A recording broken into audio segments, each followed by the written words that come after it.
Sandra, thank you so much for creating time for interacting with us and for coming to share with us your story, how you were able to win the Chevening scholarship for 2024-2025 academic year. Members on the various platforms, including Twitter, which is now X, including Instagram, including Facebook, are very eager to know about you, but also to learn about your journey. So you're going to briefly tell us who exactly is Sandra. Let's just begin small. Who is Sandra? Yeah. Thank you, Abel, for having me today to share my story about how I won the Chevening scholarship and how, as I speak right now, I'm in Scotland, the UK. For those that do not know me, my name is Sandrah Kahomza. Maybe some of you have interacted with me as Sandra Twinobdio. I'm not sure I should say I am a previous news anchor or I am a news anchor with NTV, but whichever applies. I am a journalist, a broadcast journalist. I was previously working with NTV Uganda and also hosting an Eco Africa show that is an environmental magazine and is a collaboration between DW in Germany, Channels TV in Nigeria, and also NTV in Uganda.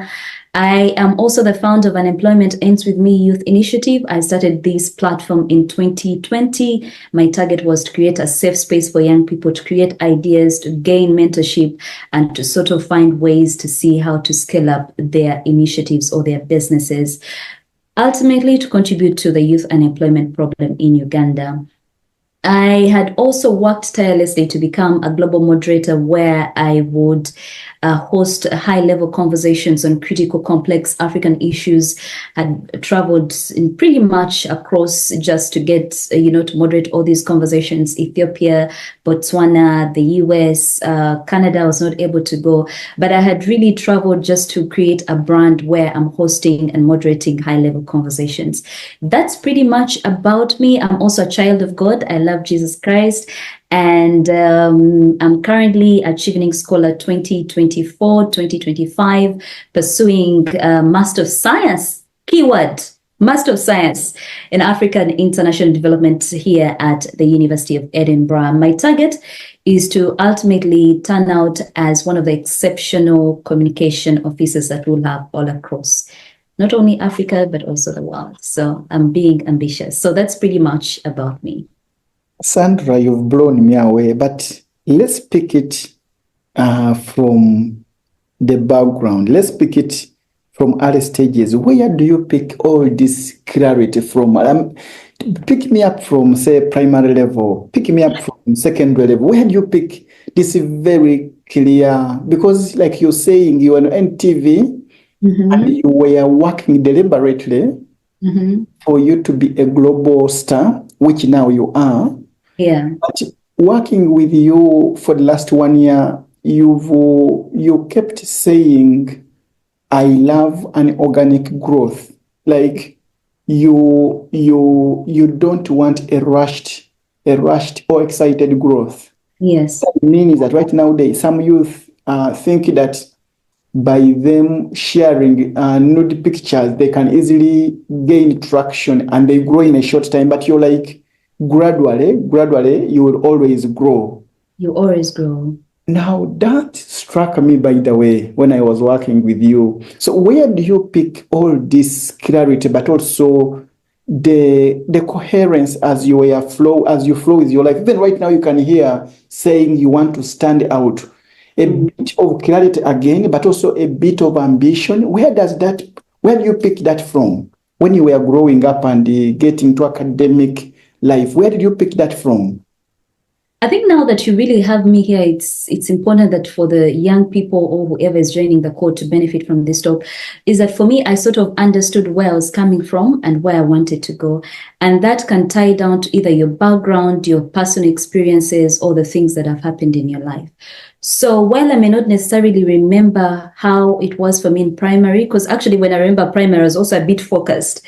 Those that know me in high school, I was going for leadership positions, debate club. I was the speaker to the school council in O level, speaker to the school council in A level at Baranyanji. I was the president of Interact Club. I was I think some position in debate club. Campus is where I did not really explore leadership positions, but I tend to think that all these different experiences sort of positioned me to think beyond just being a mere student and asking myself, how do I stand out? And I think if I was to respond to that briefly, is to just say, knowing where you are and where you want to go and deciding that you do not want to stay basic. I am very proud to say that I refuse to settle for the bare minimum in life, and that goes for me as well. So I do not really want to give myself the basic way when I can get the exceptional way of getting things out of it. But growing into this role that I'm in right now, not role per se, but the position I'm in, I think it has been tied a lot to mentorship.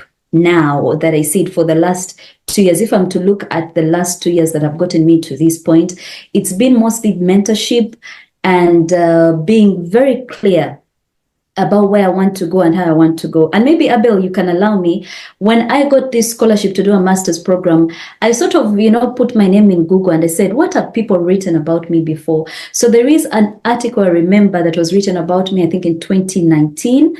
And in there, I'd said I would like to pursue a master's in future because life never stops. Life is always changing. Learning needs to happen. And I do not want to get comfortable in the now. And that was in 2019. And I think the point I got from seeing that article is that there's power in deciding what you want, even when you do not know the way forward. Sometimes, like right now, I'm doing a master in African international development. I know I want to be a communication, specialist. I want to be the person they run to and say, we want Sandra to work for our company to draft all these communication strategies to take our company from one level to another. But I also do not know which company I'm going to get into. I do not know where it's going to happen, but I am at least clear on that. So I'm sort of putting it out there and saying, God, this is what I want. So I ask you to help me. So to just literally respond to you, it's deciding what I want and trusting that, God will make a way, but also starting to look for these opportunities. You've heard my story. I was doing NTV. And when I was doing NTV, people may not know this, when I was at campus, instead of going to the club, I would be going to radio stations, volunteering. You get that sort of thing, saying, you may not pay me, but I'm willing to work. I'm willing to learn this experience. I went to Record TV. So by the time I went to NTV, I had not even graduated, but I'd got an experience. And my point to those that are watching us today is that do not look down on any opportunity that comes. Just, take it up. Get the experience, build up your CV, because most of these scholarships want your experience. They need some sort of, work that you've done. How have you contributed to your communities? How have you done that and that? So it's pretty much working while trusting that you're heading towards and looking for the right opportunities, seeking out people that can mentor you, being willing to go the extra mile. If other people are not willing to get a mentor, get one. If other people are not willing to stay up until 5, I remember, Abel, maybe we'll get into that conversation shortly. I remember one time you and I stayed, I did my essay. You said, is this how you want people to know you? And that's how you asked me. And I was like, what does he mean? And then I went back, wrote them again. Before I knew it, it was 5 a.m. Again. I remember very well. You remember that day. And then even the essay I sent to you said, no, this is not enough. So it's a combination of factors. But for me, it's the clarity. How I get the clarity is knowing where I've come from, having a blurry picture of where I want to go and saying, which people do I need to get there? You do not be shocked that right now I have a list of people I'm looking into. I'm on Facebook, I'm on Twitter, I'm on LinkedIn. I'm saying, how can these people speak to my future goal? How can I get this? How can I get that? So it's really a combination of factors. Interesting, and thank you so much. Members who have just joined us, and you're very welcome. This is the African Center for Career Mentorship, an organization which supports people to discover their potential for progress, but also for success. We normally have weekly webinars every Tuesday from 7 to 8 p.m. And we work with the different partners. And one of them is Dr. Dan Musinguzi, who is the developer for Digest for Me app, which synthesizes and brings together different scholarships together. So he's on the call, and so we also work with different mentors who are administrators for UG scholarships group. Those groups, they provide information for people who are targeting to get scholarships abroad or even within the country. Those groups, so far we have 9 of them, and we only share scholarship information there. If you share any other information, they remove you from the group. So we have Sandra today, who is a lucky winner, lucky in quotes, or you shall come and clarify that shortly. I am not lucky. I work hard. Yeah. So Sandra is telling us about her story and how she got to UK where she is right now. Now, Sandra, let's get into the journey for Chevening. How did you start to think about Chevening scholarship, and when was this? So I started thinking of achieving, getting a scholarship, right? I think the idea of getting a master's started in 2019, but I started to really say I want to go study, I think, in 2022. But there was a lot of dynamics happening, and I also didn't understand the process. There was Erasmus, there was MasterCard, there was so many scholarships that I was seeing. There was Commonwealth, there was DAD, I think DAAD. So Germany were there. And I started saying, you know what, there's also equity and merit. Manchester, yes. So what I did, I started working, like drafting, throwing them here and there, but I wasn't like really intentional. But also, I think the timing hadn't reached for me to say, now I want it. Now, don't crucify me here on the group. I'll just be as honest as I can. I had a friend, and she's currently a MasterCard scholar here at the University of Edinburgh. We had been together at Makerere University. We had done the projects together, and we had talked about the journey of, doing a master's together. So the thing is, she was very serious. Now, if there's anyone here who was like me, would go to restaurants, get a nice cafe, and say, let us start working on our essays and everything. And Madame here, I would start eating, I would start getting distracted, I would go to Instagram, I would just forget about what has actually taken me there. And this actually happened in, I think, late 2020. Yes, late 2020. So before I know it, fast forward in 2023, my friend actually gets it. She calls me, she's like, you know what, I actually got a MasterCard scholarship. And I'm like, hey, you mean actually people get scholarships? I realized at that point that there was a part of me that honestly did not believe that these scholarships can be gotten by anybody. And I think that's a myth that sometimes people have, that these scholarships are not real. Now, me having someone that I had seen who had really put in the work, get this MasterCard scholarship, I knew it was also very possible. It's not like I had to know someone somewhere. It's not like I had to be this or be the other, but I just literally needed to get myself together, apply, and get to work. So right there, after she got, I started now being serious. I started looking for opportunities. And one day I was at work at NTV Uganda. I had a break. And I said, you know what, I've seen this talk. I think there was an Oxford MasterCard talk at Makerere University. It was Cambridge. Actually, Cambridge was working together with Makerere University MasterCard Scholars Program. Yeah. So we were coming to speak to Makerere University students with an aim of getting some of them get into Cambridge for their master's and PhD after their undergraduates at Makerere. Yes. Yeah. So I walked into Makerere, into the hall at Makerere, I think Senate building, and I was late. I sat at the back. I just said, oh, you know what, let me just listen and see what is happening. And right there, Abel, you spoke. There were also other speakers. But I was really impressed with Abel, and I'm being honest. I think that the first time, if you remember, I walked up to Abel and I said, look, I'm looking for scholarships. I'd like to do MasterCard. I'd like to do this. I've seen MasterCard. I've heard about this and that. I would like to know, how can I get a scholarship? And that is when I remember Abel was starstruck, by the way. He didn't believe that was the Sandra Twinobde he was speaking to at that point. And then we started talking about how do we then, how he actually asked me, how can I help you and stuff like that.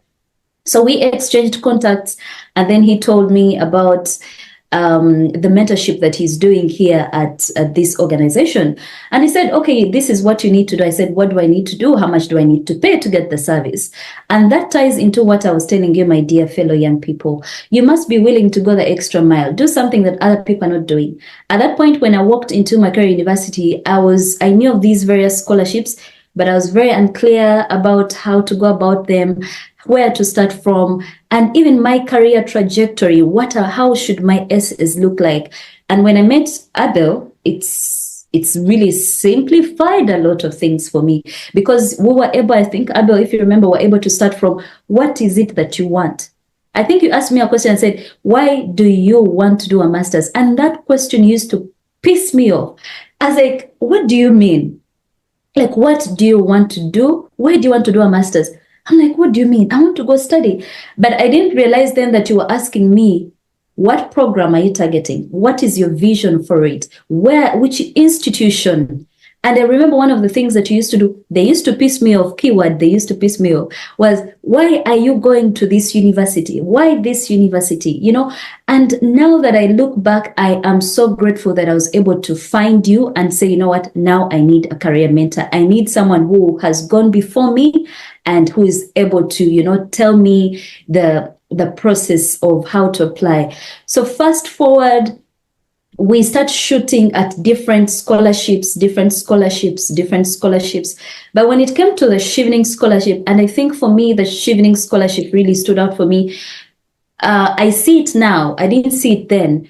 But there's just a way it allowed me to sit back and ask myself, what is it that I want for myself? Because they ask you influencing, networking, I think relationship, leadership, various questions that needed me to now sit down and say, Sandra, yes, you've been a journalist. This is what you've done. This is what you've been able to achieve for the last 6 years. But what is it that you want out of the scholarship? It's not just to go to the UK and eat chips and chicken and see, this, different part of the world. What is it that you want to do for yourself? And I realized right there and then that over time I had grown to love things to do with environment. And not just because it's the talk now, but I realized that when I'm speaking about these topics, when I'm saying there are various young people who are doing this to address environment, not seeing an environmental issue and saying this is a solution, so this is how we should do it, I started to really like it. And not just like it, I think I've grown to fall in love with saying, how do we find solutions? We have all these various sustainable goals and all these things, but how do we find solutions? And that's how I started writing my essays. I started saying, Chevening, I think you are now the it for me. But I remember specifically what Abel did. I remember Abel was saying, no, I want this one, I want this one, I want this one. And I remember, Abel, you were like, I've looked at your profile. I have seen, I think you would be a perfect candidate for Chevening. And in my head, I was like, but Chevening, they tell us we have to come back. Now, all these are excuses, my guys, that I want you to sort of say, please do not have an excuse. If you're like me, who had an excuse back then, please do not allow. So a part of me, I was like, they tell us to come back. They tell us to do this. I hadn't appreciated what the Chevening scholarship is all about until I had a mentor who told me the Chevening scholarship is really one of the most prestigious. Once you get it, like you are really on global standard, and I just dived into quick. We started working on the essays, but I don't know if you want me to dive now into the essays, because Abel made me write essays more than 10 times.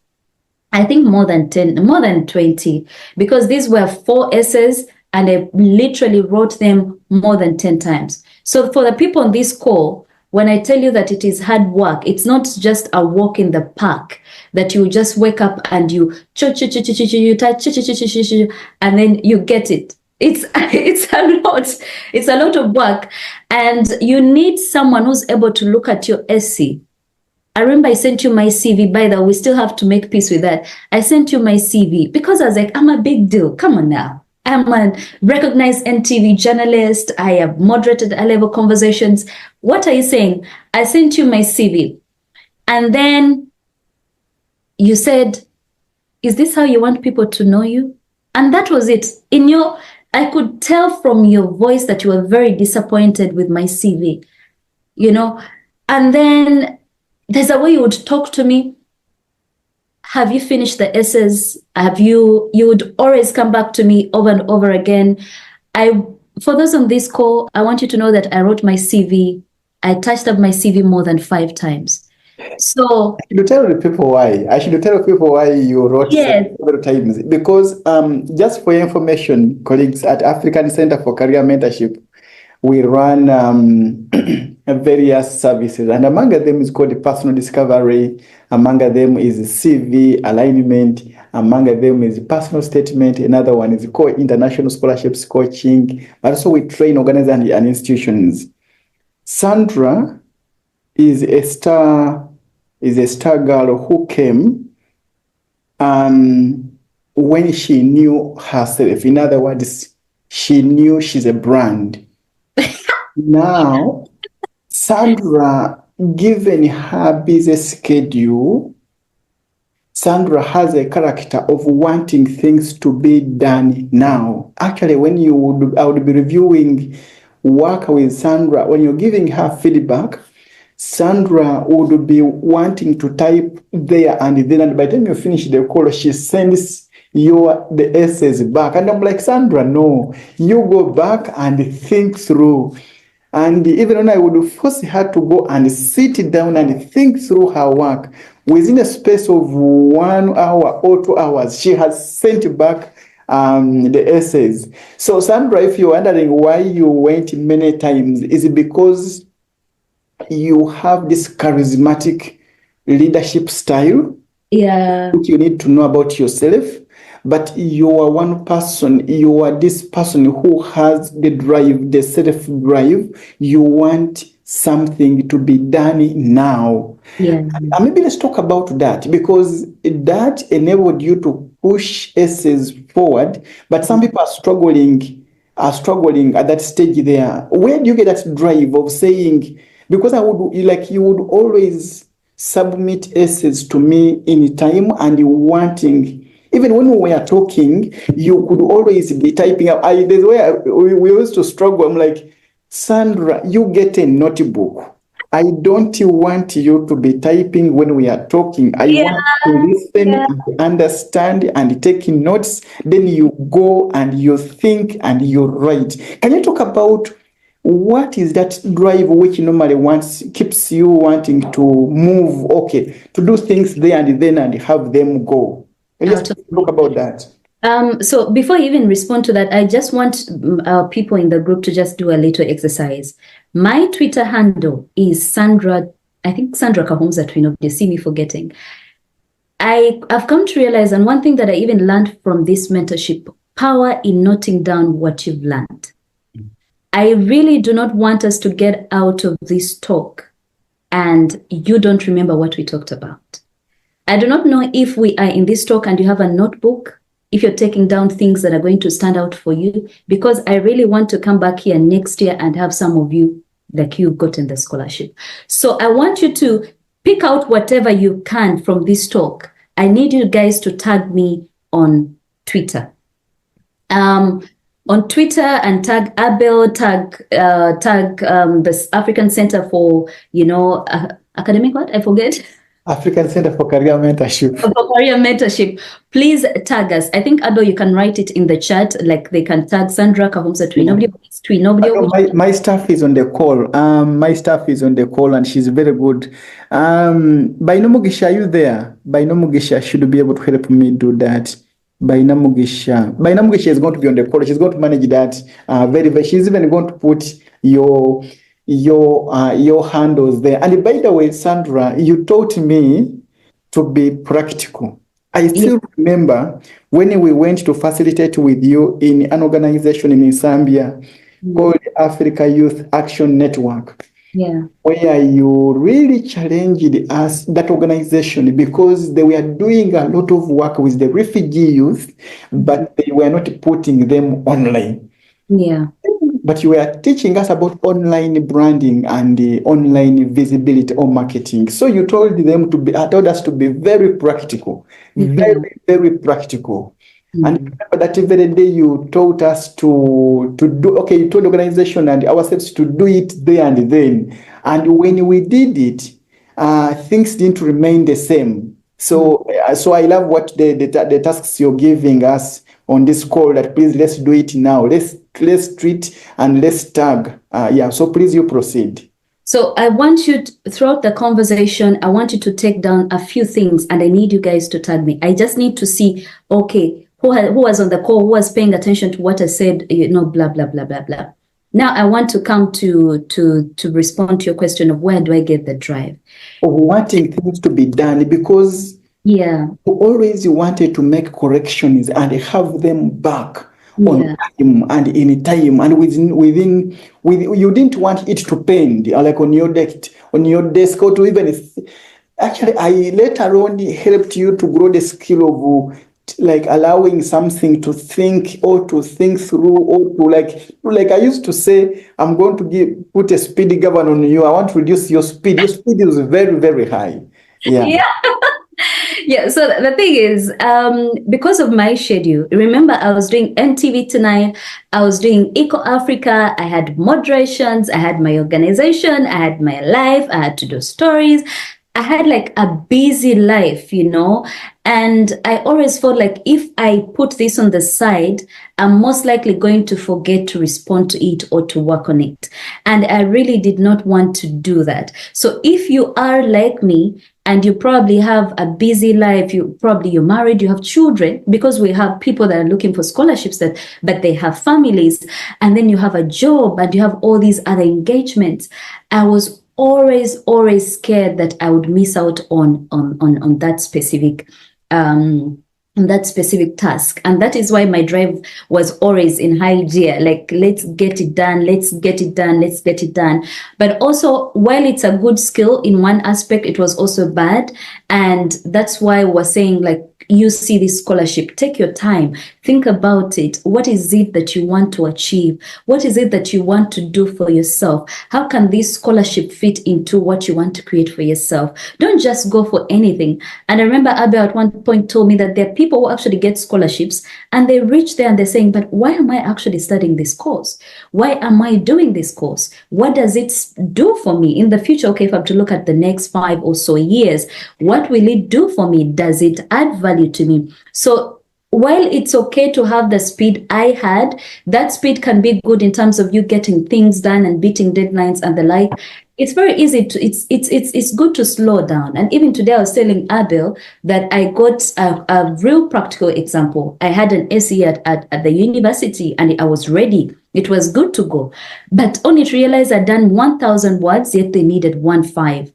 So when you take a moment back to say, let me rethink through the feedback. Let me rethink through these things. It's going to piss you off. I promise you, my dear. I do not have softer words for you.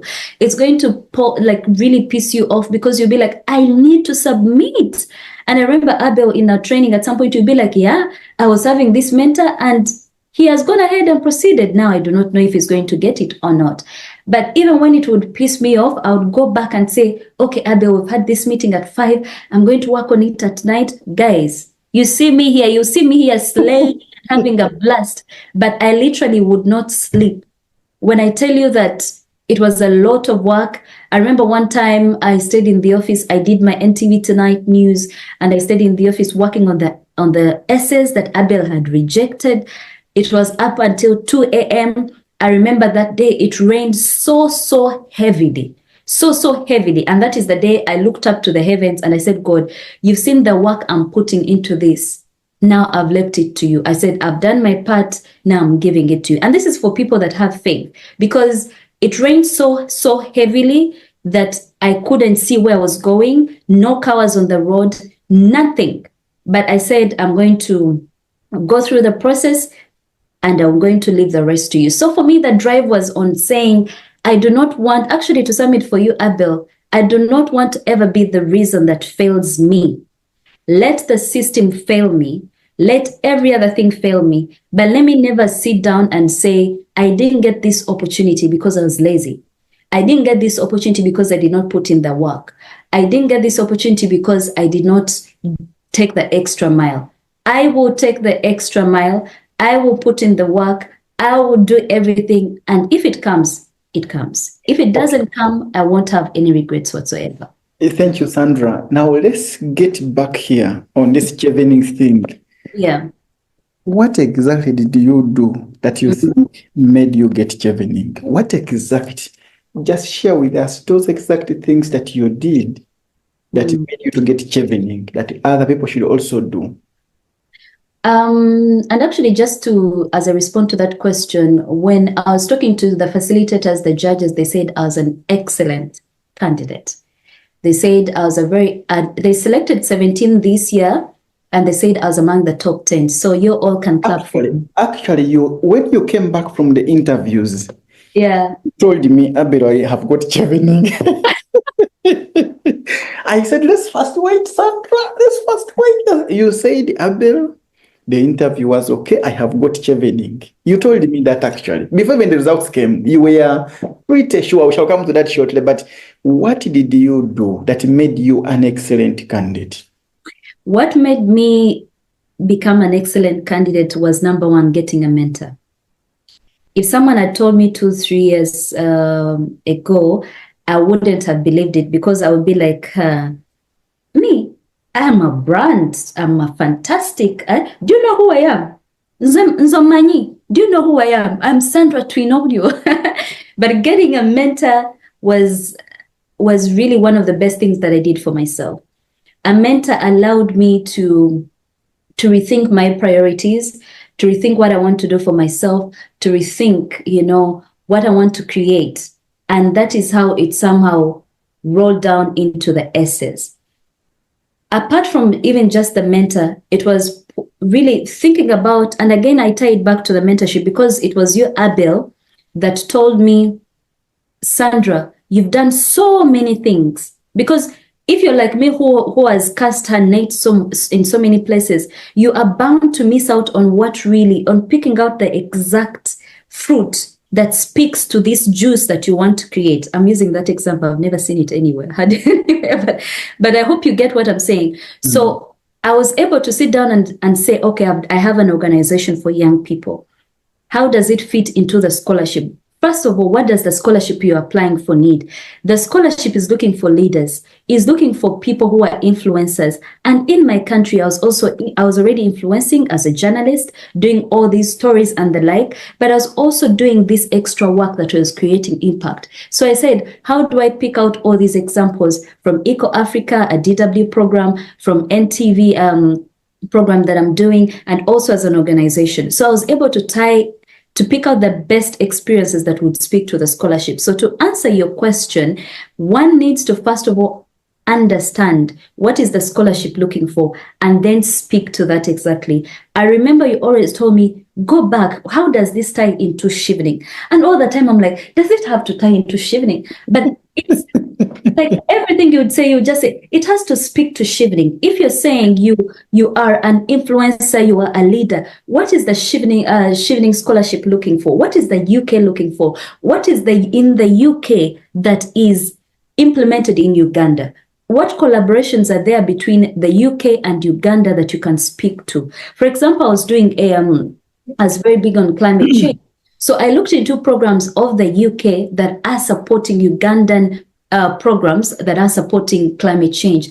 You find the relationship of how that really works. Your essay is about you. And one thing that I learned along the way is to be very, very, very honest. We'll get to the part of how I went through the interviews. But now to speak about the essays, it is really putting your own, like when I read your essay, I need to say this is Sharon, this is Lucky, this is Arnold, this is Charles. Like I need to be able to say this is Charles and this is not Arnold. So what sets Arnold apart from Lucky? You know, you tell your story, but you tell it really good.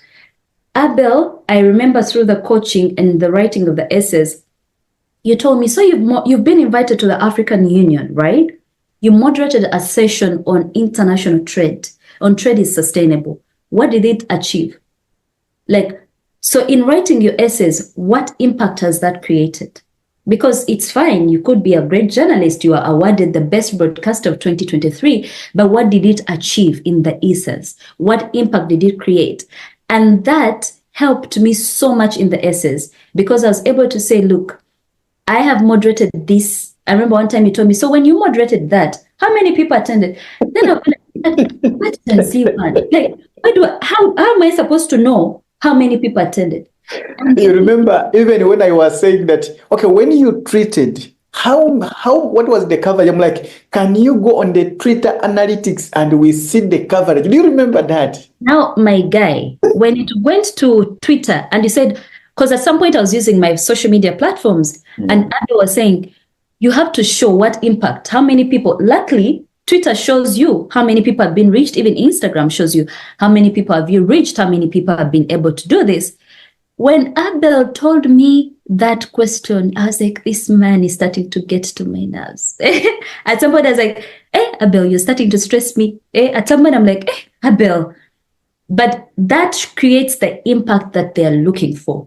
Because your tweet is going to be different. And again, just to chip in, young people, please go clean up your social media platforms, please. Be very intentional about how you're branding yourself online because whatever you do now will affect you tomorrow. They don't tell you this enough, but get it from me. Let me be the big sister that tells you, do it now. So back to my essays.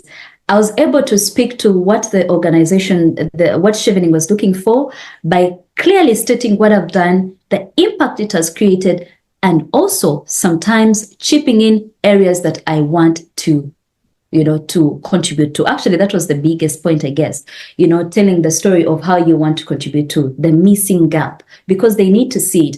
That is what will speak to why you want this master's program, or why you want to go for this program, because you don't want to go for a program that has already, yet you want to apply it back home. And remember, we are called to be, future leaders in our home countries. So for me, in responding to the essays, I was very critical on writing them as many times as possible. Your first essay won't be perfect. Get it from me who wants to already submit quickly. Your first essay won't be perfect. Your second essay won't be perfect. Your third essay may not be perfect. Your fourth may not even be perfect. Your fifth may be a little perfect and could pass, but your sixth may be like, okay, we can, but your 10th could be the exceptional essay that will take you into Chevening. So take it easy on you and start early. What helped me, I think, Abel, is that we started early. I know that the scholarship ends in November, I think on the 5th. 20th.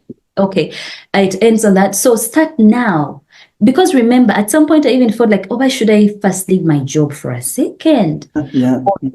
At some point I think I felt that deeply until I said, you know what? Let me sacrifice my late night sleep. Let me go work during day, but at night I'll stay up. So and that was because you had a very busy schedule. Right now I'm mentoring mentees for Chevening because and also other scholarships, but some of them they tend to say we are busy, but I tell them that so far I have not yet got another busy mentee like Sandra. But I understood your schedule and I understood what you were going through. But you remember, Sandra, I want to remind you two things. Yeah. When we began talking, I told you that, Sandra, are you this? Because for me, I was actually following you for the last 4 years or so, and I had never met you physically on X. Yeah. Are you the Sandra? You said maybe. I said, then I checked on my phone. I said, you first wait, are you the Sandra? Because for me, I was very, very shocked. Yeah. Sandra, you came to me asking for help. But you remember I said that your 50,000 followers on X was a resource. And I Yeah. said we needed to use it in the influencing essay. I want you to briefly talk about that because of time. I want us to allow people to ask questions. But also, I want you to also remember when you wanted to front NTV so much, and I said, you know what? Let's front the unemployment endeth with me initiative because it will demonstrate you as a leader Yeah. and the impact you're creating in Intinda and the youth you were supporting. Can you briefly bring that story? Because those two will hammer the networking essay and also the leadership essay. So I think for me at first it was very confusing because I was looking at NTV and saying, look, NTV is globally known as one of the top, media platforms in Uganda. And I was like, I'm one of the prime news anchors, so why don't I speak to that? But again, with your guidance, I was able to realize that, look, the Chevening Scholarship is looking for leaders, people that have started something, people that go the extra mile. And that's why I keep on saying the extra mile. While I understand I'm not trivializing my achievement, that getting into NTV is hard work. I also know it takes even hard work to think of an idea, put it on paper, and actually execute it. And I think for me, when you told me that, I was able to sit back and say, okay, why did I start this initiative? Why did I start UA? What was I looking to achieve? What was it going to do for me? And how many people have I worked with? What have we been able to do? How far can it go? I realized that there's so much work that this master's program could help me in achieving if I did it with my organization than if I followed NTV. And we connected that story. Yes, and I connected that story.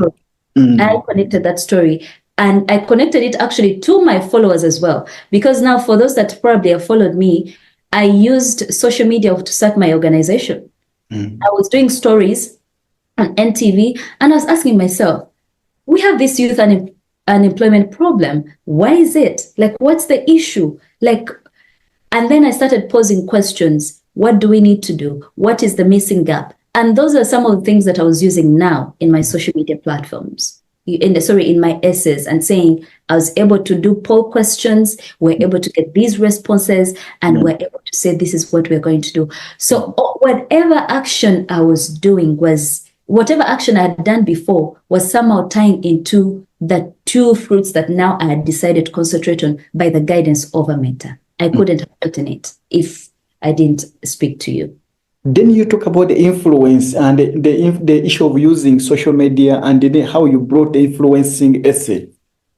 How I brought it in was saying that, for example, I think at that time, I probably had like 35. Right now I have 50, but I think at that time I had about 35,000 followers. And I simply said that when you post a comment, inquiring about the ongoing challenges that we have as young people in the country, getting responses that inform some of the decisions to the government stakeholders, to the various stakeholders, but also guided my organization in understanding the right target. I don't know if I'm getting it right. The target of what we should be focusing on, which is mentoring the young people and sort of bringing them partnerships or collaborating with different people. I also used it to say that I used my platforms to attract partnerships. And that you named some of them, by the way. You named some of the examples of the people you were working with. Yes, I actually named them because social media was the platform I used to get the partnerships. Innovation Village, Son for the Girl Child. We worked with them because they saw the work we were doing online. They saw what I was posting about.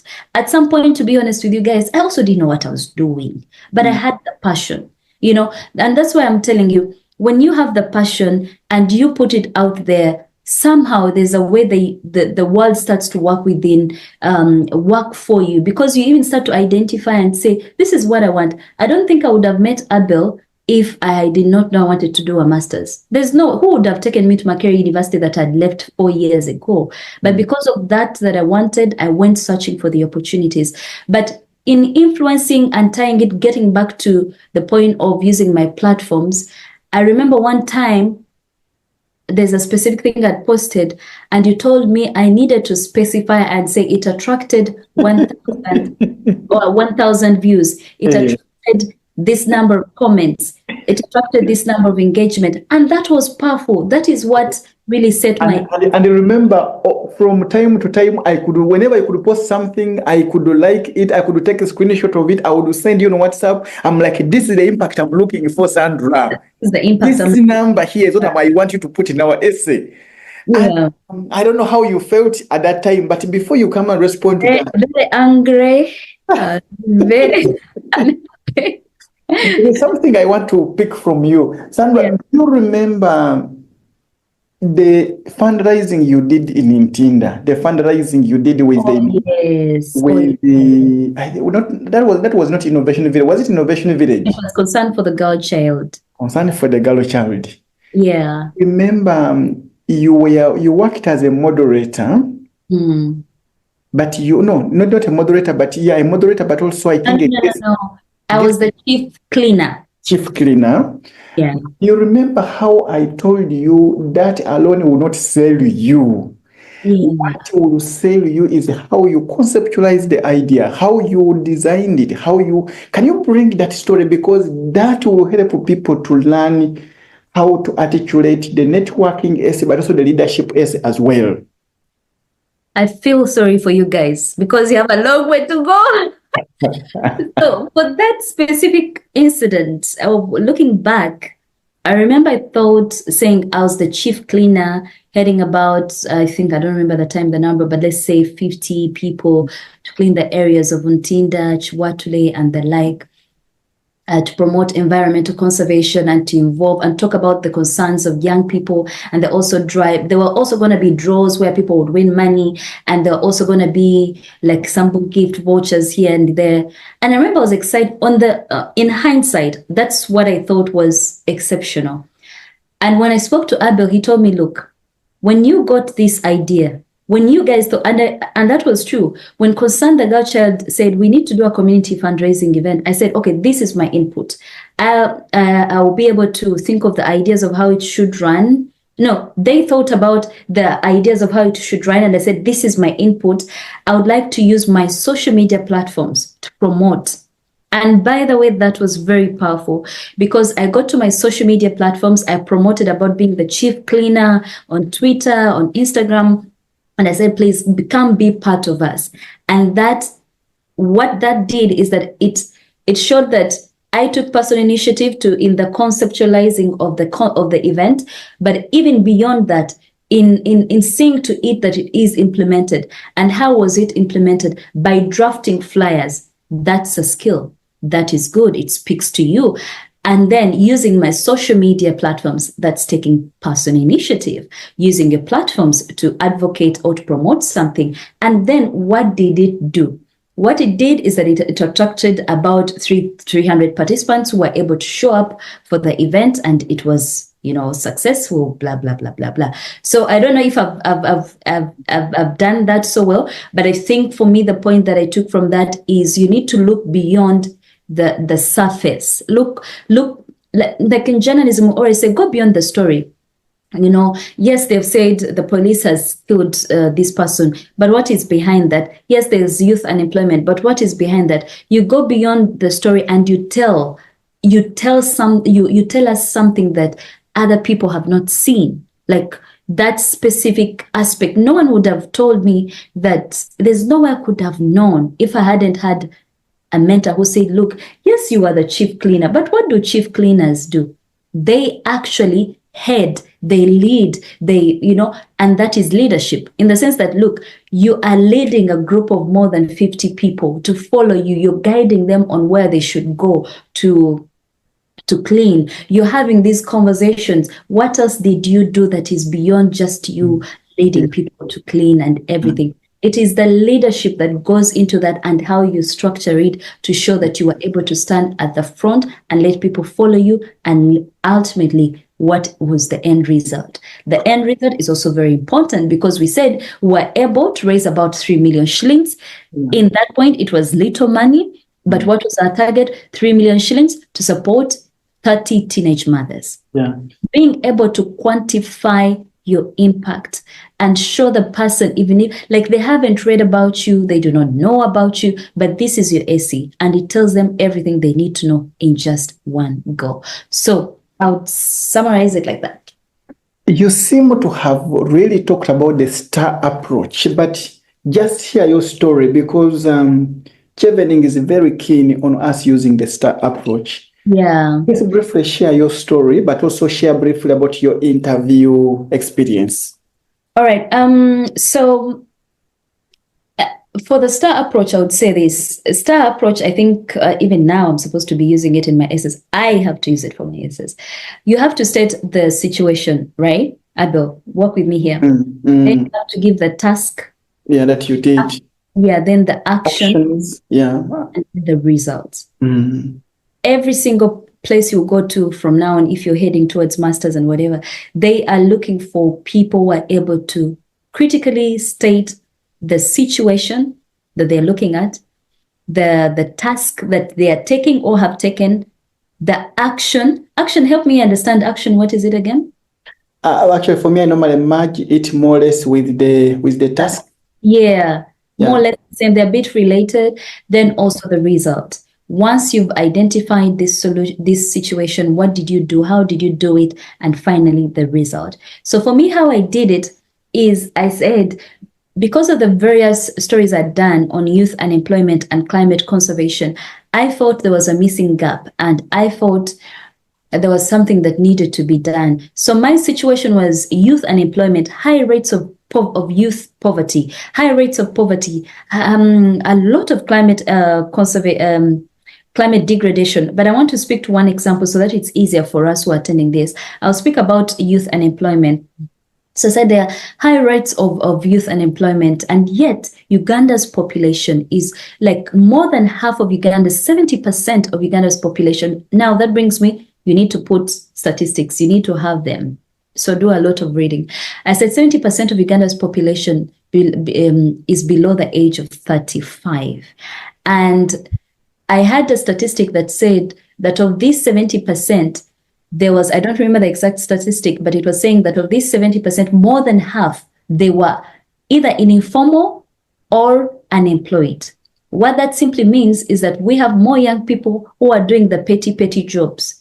And we have more young people who don't have a job at all. That was my situation. I said, this is where the gap is. And yet, I think I tied it to, I don't remember, but now that I think about it, all these future sustainable goals. It came to SDG number 1. You tied to SDG number 1, which is no zero, which is no poverty. Yes, no poverty. But again, also to just bring in the concept of what do these international bodies say? Like the youth are the future of tomorrow. And that is no doubt, of course. But there's a statistic where they say that Africa will have the biggest workforce. By workforce, it means that it will have the biggest young population. So if we are looking at an Africa that is going to have the biggest workforce, how do we tap into that if the current statistics, the current trends show that we are doing so bad? So I said there's a missing gap. And then what did I do? I used my platform, I used my experiences, I used my resources to start this non-governmental organization that is focused on doing this and that. That was my task. Then I took them back to when it was launched. I took them back to what was done, what we used. I used social media to talk about the topics I was passionate about, youth empowerment. I used my platform as a journalist as well by documenting these stories. But ultimately, what was I able to do? I remember, Abel, you were stressing me with your words. I co-organized. I co-did this. So we call them active words. We call them active words. Yeah. I initiated. I organized. I founded. I co-initiated. I conceptualized. I investigated. I researched. I designed. So just all these words, I had to these are words I had interacted with on a daily, but I didn't know how much impact they would create if I put them in a story, in my story. So being able to say I conceptualized the idea, the Unemployment Ends With Me Youth Initiative. I initiated this talk. I want to pick something. Sandra, I think we should just have to have another session with you because you have so many nice things to remember about. But you could be talking to a journalist here. Mm-hmm. You could be talking to a journalist. I think it was essay number 3, I think, or number 2. Yeah. I remember when you were quoting the story of I think teenage pregnancy, teenage marriage, early child marriages, I think. Mm-hmm. And we were quoting the story of the younger girl, and we said, I remember we said, so and so, this girl, aged this, in brackets, we said not her real name. I loved that way of giving the situation which was there. Do you want to just briefly talk about that? Yeah, I remember. I think I had done a story on a sex worker. Yeah. And that ties into the poverty and Unemployment Ends With Me initiative. Unemployment Ends With Me Youth Initiative. And how it played out for me very well is that, again, with your guidance, I just wrote and I said, this interaction that I had with Juliet, not her real names, would turn to prostitution to make ends meet. Yeah. Yeah. I was able to highlight her story, then document the story. I think I spent about a month, which was true, by the way. I spent, I think, more than 3 weeks with her, trying to understand her story, going with her to actually the streets. I lived her life. I went with her. I went to where she works from. I saw people buying her. I saw people telling her, I'm giving you 20K for a night. So I said, I put all these things in the story. And at the end of the day, I said it attracted this viewership. But beyond that, she was able to get help and start a business. Yes. Yes. Yeah. So there was a story I did. It had these details, and once I executed it, it attracted this viewership. But it also, brought in a result, and that result meant that this girl was supported.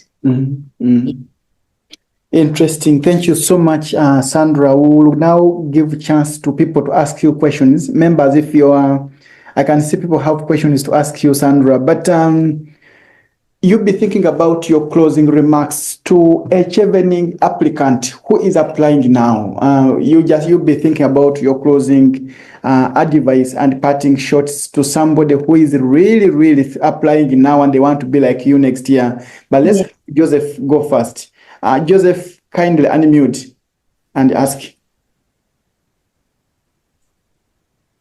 Thank you very much. Good evening from Uganda. My name is Joseph Odong, and I want to thank you so much, Sandra, for the insights, and thank you so much, Abel, for making sure we have this informative session. I have 2 questions. One, in this conversation, I think we have not dived a lot into what happens before the scholarship. Listening to Sandra, she had a life, I could say in quotes, before applying for the scholarship. I mean, she had this following, she was doing this and this. So let's say when someone realizes that I want to actually apply, to start applying for my scholarship, should we do some preparation before we apply, or we should always play in the card of I could be lucky? I'm asking because I've been applying for a number of fellowships, and those have been successful in not the very first time. We are always told when you don't get in the first time, do something before the next applications come out to boost your application. So I would like to know, if let's say someone wants to apply, let's say tomorrow, should they first say, let me dedicate 1 year to uplift whatever I'm doing before I apply? My second question is, in as far as tailoring your application and the essays are, or maybe is concerned, we are youths, very ambitious. We do a number of things. Being a specialty at a particular thing may be hard, or it could be possible. But my question here is, when you're writing your essays, how do you avoid the aspect of not speaking about whatever you have done because you want to tailor your CV to a particular thing? What I mean here is, you may be an individual who has done A, B, C, and D, but from A, B, C, and D, you want to talk about everything, but because you feel like you have to tailor your application, you limit it to C. Should we always say, let me write about C and let the CV speak for A, B, C, and D, or I should put in everything as long as I make sure I tailor? Thank you so much. Yeah, thank you so much, Joseph. Sandra, I request that you take notes of the questions. Yeah, Joseph raises very important points that I tell people who come to me for coaching. Me and Dr. Danny Musinguzi, we have been very intentional. Our coaching program runs from January until January. We discovered it clearly that winning a scholarship, more so an international scholarship, it is not coming in October and you begin and you get it. But the work you have been doing, the engagements you've been doing is actually the life you have been living is actually what makes you win the scholarship. The other day I was contacted by a Kabbalah University second-year student who is doing first 5 years in medicine. And then he said, I've listened to your coaching program. Can I join now or I join after the program? I said, you join now because you need to begin living a very intentional life, such that by the time you finish the medicine program after the 5 years, you'll be engaging to leadership things, into conference, you're attending conferences, into writing stories, into students in guild leadership, which later on you'll point fingers at. But he told me, no, I'll come after the course. I said, okay, no problem. We shall be here waiting for you. So Sandra, just make a comment. You just make a comment there.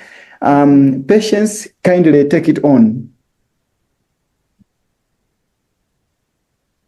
Don't you think we should first respond quickly? Because no, let's have around 4. Let's have some 4. Okay. Patience, take it on. Hello, everyone. Good evening. My name is Patience from Nigeria. Mr. Abe, I'm just going to say thank you for this session. And Miss Sandra, wow, thank you. I've taken a lot of notes. And yes, I'm going to tag you on Twitter. So I've been working on my own application because I wanted to apply since like 2022. But I had to, after reading the requirements and some other things, just to build trial last year and then this year. So I think I'm ready. I have like a very rich experience, like diverse. So I've actually been struggling on how to put in my application together. So I took a lot of notes, and I think I would have to reach out to probably Mr. Abe or any other mentor to help me look at my application. So my question is, you talked about having different experiences. Yes. I have like a number of experiences. In different fields, kind of. So I've actually been struggling on, okay, which of these aligns more, which of these should I put, which of these should I remove in my essays and all of that. And then I'm transitioning in my career because as an undergraduate, I studied surveying and informatics, and it's not related to what I want to study now. I'm looking at international development now because I've been working in the development space for like, I think, 4 years now, doing things around community development and the like. So my question now is, how do I tell what is needed the most? Okay. Thank you so much, Patience. Thank you, Patience. Let's have Asaba go next. Thank you so much, Mr. Abel and Sandra, for that interaction.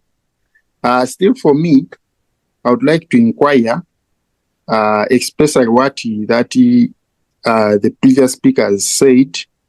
My question is about, if at all I've not used social media, for me personally, I've been trying to use conferences, national conferences, to exhibit my projects and also different university platforms.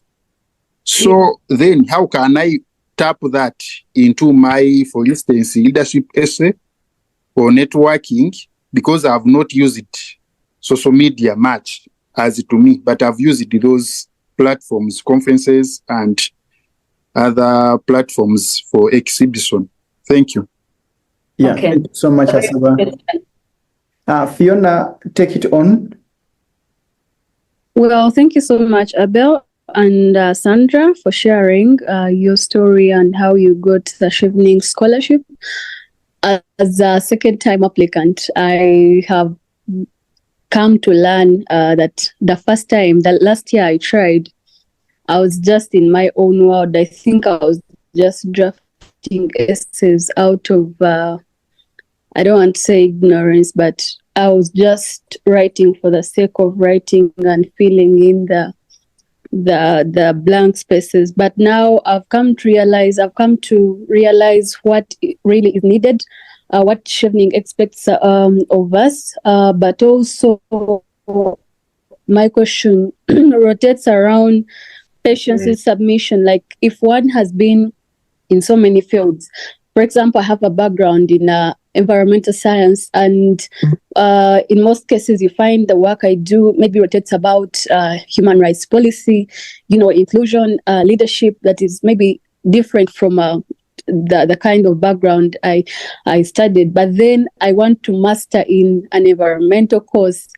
How do you really try to sit down and draft the essays, the examples, without, you have to stick to the theme that you're applying to especially the course you want to study.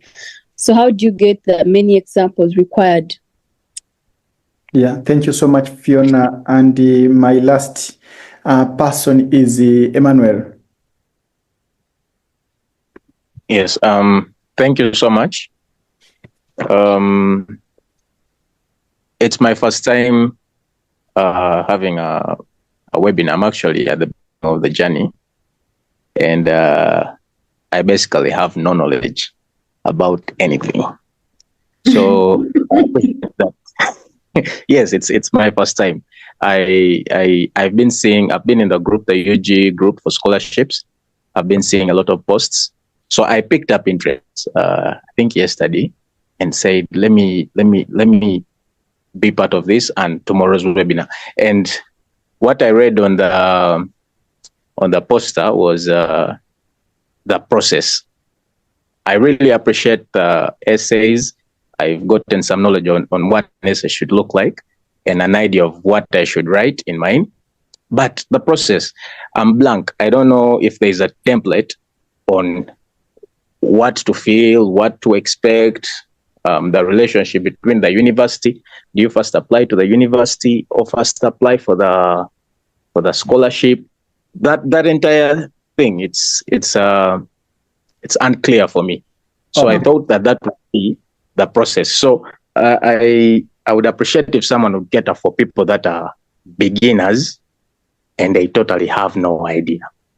Okay. Thank you. Emmanuel, thank you so much. Sandra, let's first of all hammer that one immediately. Now, on the UG Scholarships group, we have had 3 Chevening sessions, Sandra. Those Chevening sessions have actually answered a number of those things, but the easiest one is this one, which this gentleman, Emmanuel, is asking. So I'm going to request Emmanuel to do, even just right now, Emmanuel, you type on the UG Scholarships group requesting for the recording of the previous Chevening sessions. Specifically, you listen to the first one because it is when we addressed on the processes and what needs to be done. Yeah, so that one is very easy to solve. If you request for the recording for the first Chevening session for this year's mentors, it will be very easy to solve that and give you very clear guidance as you navigate. Yeah. Sandra, take it on.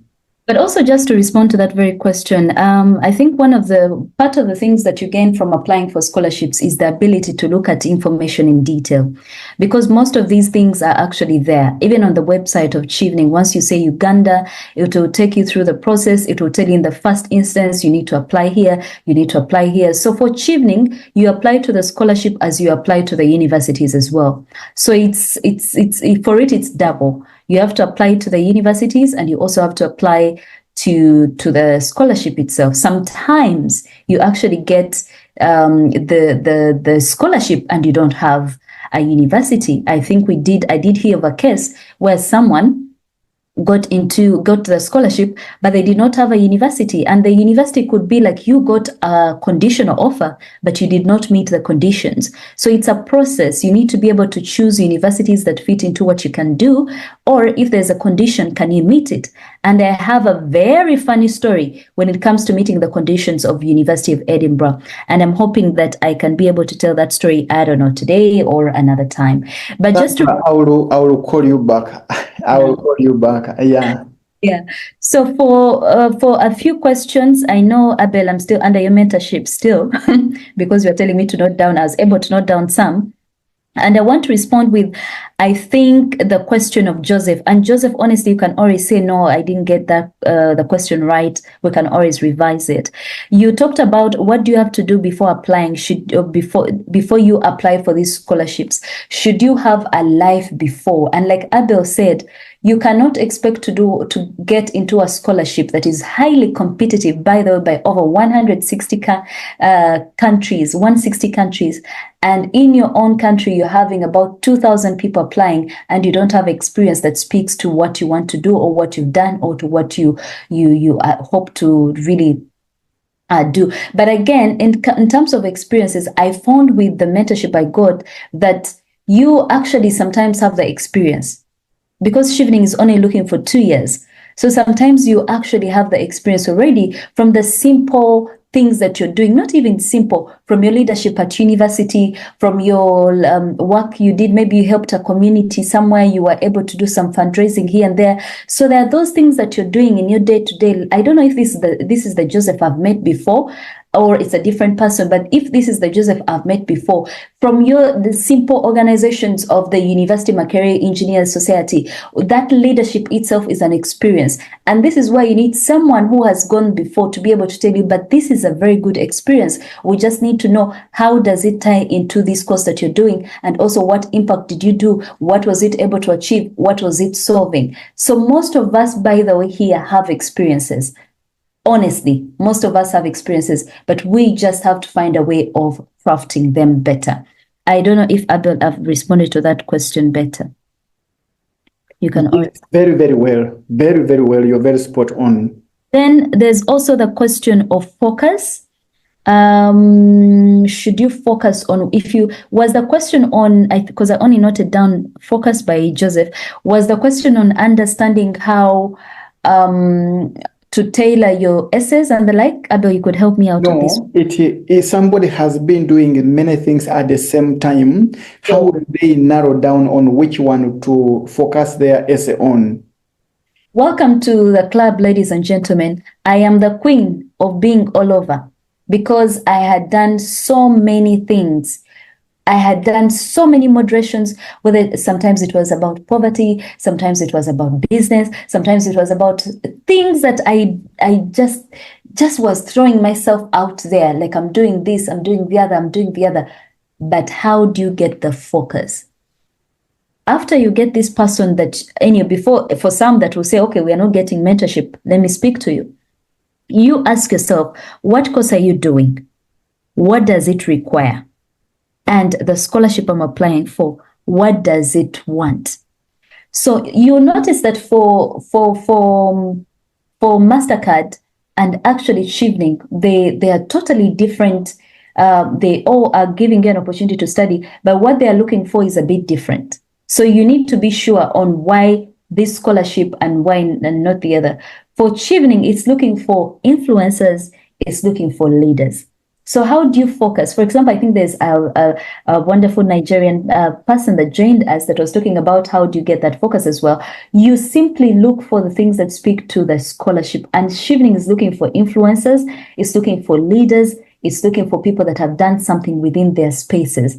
It may not necessarily be even in the community. It could be even at your workplace. But how do you structure it to ensure that it fits into what Chevening is looking for? So the focus will only be possible if you actually tie it to what Chevening is looking for. You could have been a leader within your workforce. You were able to lead a team of 10 people. You were trying to come up with a different, with a new concept or a new program that was going to advance this and that, or you were in this and that. There's so much, by the way. All you have to do is look deep inside. What have you done? How does it fit into leadership and influencing? By influencing, and I remember Abel sending me to say, what does leadership mean? What does influencing mean? So you need to understand these terms deeply. Do not just think of them from leader. No, it goes beyond that. Influencing. No, you're influencing for products. No, you can be an influencer in different things, and finding a focus that speaks to that will tie back to what you've done that ties into influencing and also leadership. So I want to believe that this has answered that question. So help me out. Abel, are we still good? Yes, you're very good. And Dr. Dan has been very, very clear. Dr. Dan is saying basically it is about selling what the buyer is buying. In other words, actually, let me just give Dr. Dan, who is my mentor, let me just give Dr. Dan a microphone to hammer that message home, because that is gold. That is actually gold. Dr. Dan, kindly help me to hammer that message home. Thank you, Abel. Thank you, Sandra, for those beautiful insights. Yeah, I didn't want to speak, but Sandra, you've made me laugh a little bit when Abel used to annoy you. I'm glad that you didn't quit, because most people that we see coming for mentorship, once we ask them a lot of questions, why this, what's your big why this, your CV is upside down, people get annoyed and they just quit. So I'm glad, though you were getting annoyed, but you stayed in the game.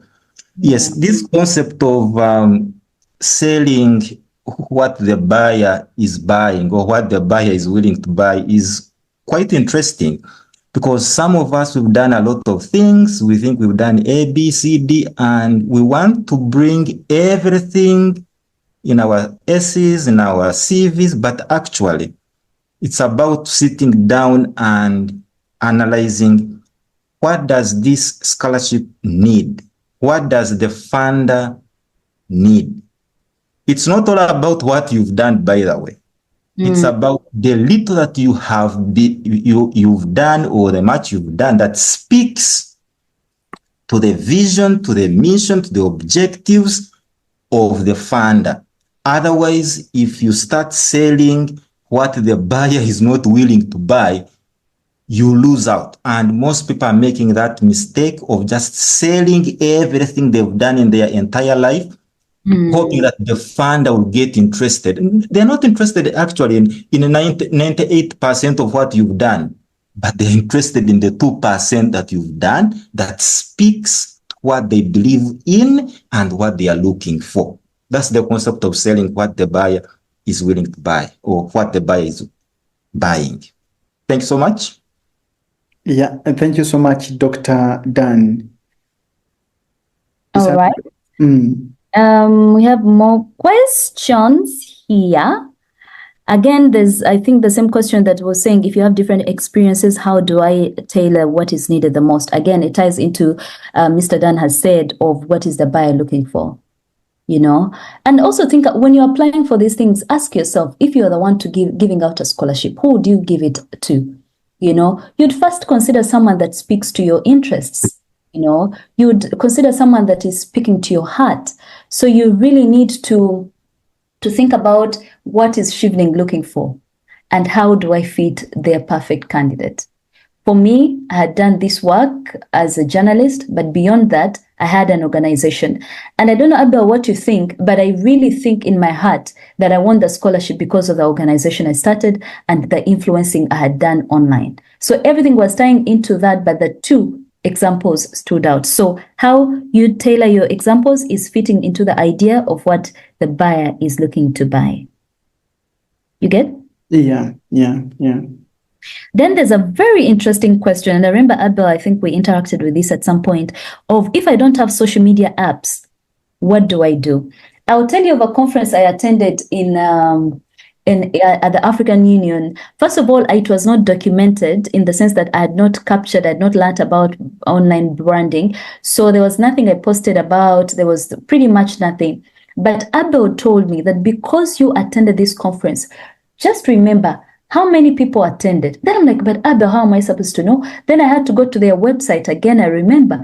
Then I checked through the videos that had happened, and I honestly estimated and I said about 65 people from across the African continent attended the event and were able to discuss sustainable policies that can govern trading industries. So for you who doesn't have social media platforms, but you have attended different conferences, you still stand out, because what were these conferences about?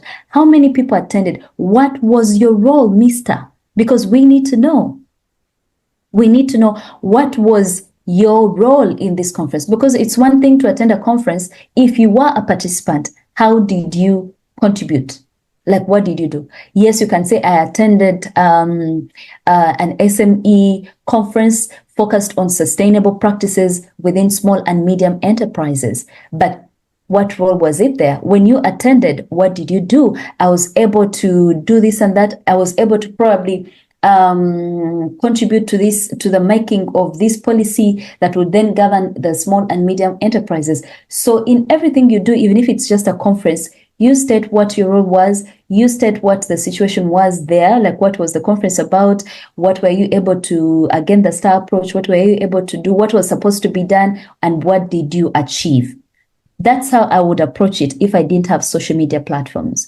I would say I attended this conference, it was about this and that, and one of the key things that we were addressing was this and that. We realized there was a gap, and more than 70 people, I was among them. Actually, you can say I was among 180 participants that attended this conference that was focused on addressing this and that. At the end of the conference, we were able to achieve this and that. To date, it is still creating impact, and you stop it there. Abel, am I a good student? You are a very good student, and I'm very proud of you. And just to add on something small, and because people are listening to us here, those who have joined in should benefit. Yeah. The scholarship people are looking for around 70 things from you.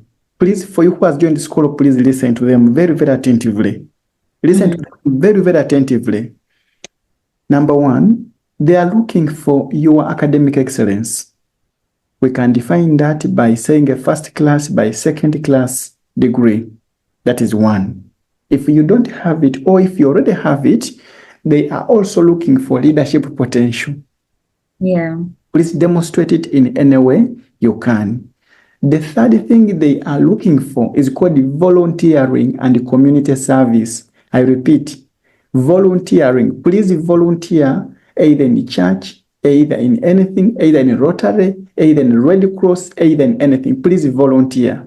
The fourth thing they are looking for is called scientific presentations, conferences, and publications. I repeat, scientific presentations, conferences, and publications. If you have published a paper, if you have written a newspaper article, if you have written published a paper, if you have attended a conference, if you have presented in a conference, please, they are looking for you, both lecturers but also scholarship team. The sixth thing they are looking for is called awards and honors. If you ever have any awards or honors, if you ever have them, please, I repeat, If you ever have them, please document them in your CV and be proud of them in your essays. The last thing they are looking for is a relevant work experience. I repeat, relevant work experience. Why I'm using the word relevant is because it ties to what Dr. Dan is saying. What is the buyer buying? Don't, even if I have worked on 1,000 things, I must market myself on the 4 things the buyer is buying. Because once I position myself with the 4 things, because I know the buyer is buying these 4 things, I stand a chance to be bought. Yeah, okay, that sounds so wrong, but Yeah. Or I stand a chance for the buyer to buy my thing, something like that. yeah. Those are the 6 things that they are looking for. So, and if you notice that gentleman, he has a very interesting thing. That is, I think, it's called Asava. He has a very interesting thing, which is presentation and even leadership in organizing them in universities or in academic institutions. You are a star, by the way, Asava. You are a very big star. And please, you're going to shine. You just need to be helped in packaging it and quantifying the impact you've been having over years in those institutions. You a star. Okay, Sandra, you proceed. You are a star because if that's what you're doing, then you just have to find a way of, structuring it better. Start now for examples. What did I say? Why did I note this one? There's a question, I think, on examples. Is that? Yeah, no, interview experience, Sandra, I'm going to bring you back, but there is one more question here. Sandra, you are so eloquent. How can I grow my storytelling skills? Oh, thank you so much for this comment. I would say that do not be scared to get it wrong the first time. Because I think most of us are worried that if we speak, people are going to judge us for who we are, how we've said the story or anything. I would first of all tell you to just know that all of us started somewhere. We did not get so good out of the blue. We started somewhere. So start somewhere, sign up for different things. By the way, again, guys, I'm telling you, I put in a lot of effort into the person I am today. Even before I met you, Abel, I should let you know, I actually had paid for a full speaking class. I was already a journalist, but I had paid for an extra class to say I wanted to learn public speaking. Yeah. So, and I would go to work, then just go, because I was always in search of opportunities to better myself. And even people wouldn't see that, I would just go around looking for opportunities to say, I want to be better. I want to be. Sandra, just to cut you short. Sandra, when you came to me, I did not know we would go through those rigorous sessions with you. And you remember I kept mentioning to you that, Sandra, for you, this is a walkover because one, I knew you as a great storyteller. So I knew for you narrating a story for Chevening won't be hard. But we had to go over 10 times to back and forth to ensure the story flows. Because also the excellent work you were doing on NTV, I knew for you the issue of writing or crafting essays is not a problem, and from literature and journalism background. But you remember, you really had to take in time to think and rework things. And that's what you've just mentioned to Lynn, that it is not one day. It takes time. And you didn't begin off from where you are today. It has taken you time to refine, but also being intentional. I still remember how you walked to me at Makerere University. You were very clear that, please, I have come, I want to be supported to get a scholarship. You were spot on. Yeah. So really, to enhance your storytelling skills, start now. And we are so lucky to operate in an environment where we have different social media platforms. And I always tell many people, as many times as I get, please use your social media to create an image, to create a life of what you want. What are you posting, my guys? What are you talking about, my guys? Does that speak to who you want to be? Does that speak to who you use? Your TikTok, for example. Let me tell you, I want you to have fun as young people and everything, or whoever you are, but let your social media tell a story of who you are, because lately people are searching for us online. If you want to improve your storytelling skills, can you start doing a short video of yesterday, I'm going to the market and this is what I'm doing? And then people will sort of criticize you. They'll start to appreciate you. They'll start to do this and that. Start with what you have as you head towards what you need. Start somewhere. Okay, Sandra, one more question. How do you manage the word count? Some people have too much content. How do you manage the word count? The over 10 SE editing. I would just simply say the over 10 SE editing. It will be so sad for you to think you'll get it right on the first or second time. And I would want people to make peace with that thought, because I had to struggle, keyword, to struggle to make peace with that.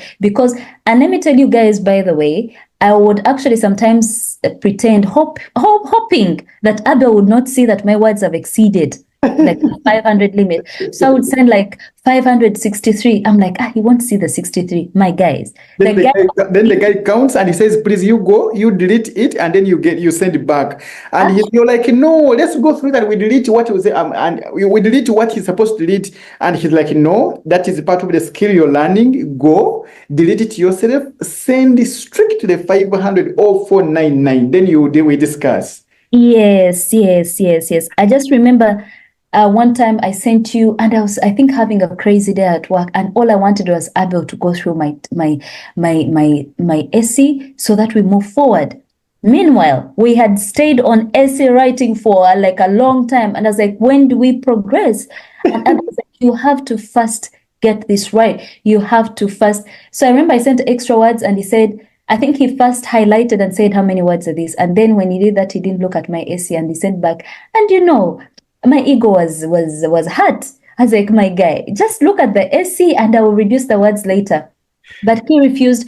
I had to come back. I re-edited my essay. Then I sent it back, and then we were able to really, look at it.